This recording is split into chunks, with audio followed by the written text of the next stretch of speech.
When you think of skyscrapers, you probably imagine New York or Dubai, steel giants piercing the clouds.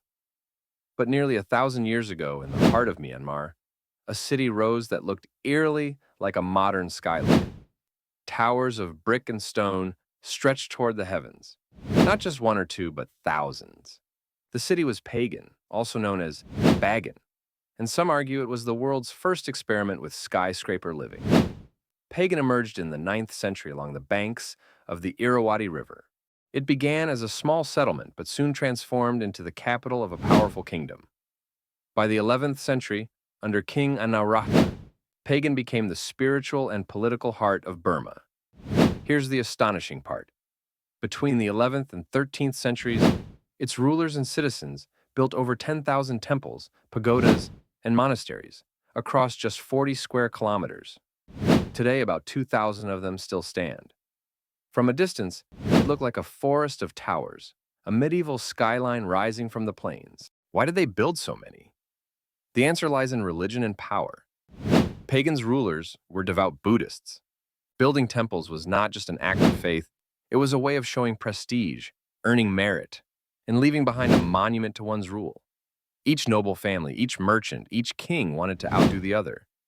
The result was an explosion of monumental architecture unlike anything the world had seen. These structures weren't small.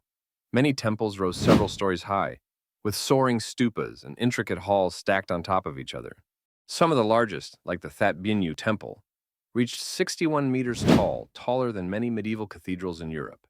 Their multi-tiered design, braced with thick walls and advanced brickwork, meant they could climb higher than typical ancient structures.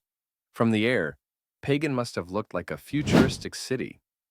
Imagine the Manhattan skyline, but made of brick and stone, and built centuries before the first steel beam was ever forged. But Pagan wasn't just about height. The city was a marvel of urban planning. Temples were connected by roads and aligned with the river. The kingdom developed advanced irrigation systems, channeling water to support a booming population. At its peak, more than 200,000 people may have lived here, sustained by agriculture and the wealth of temple patronage. Yet Pagan's ambition carried a cost. Building such monumental works consumed enormous resources. Kings taxed heavily, demanding labor and wealth from their people. By the 13th century, Pagan was overextended and cracks began to show. And that's where our story continues, because Pagan's towering skyline wouldn't last forever. What brought down this first skyscraper city, and what remains of it today?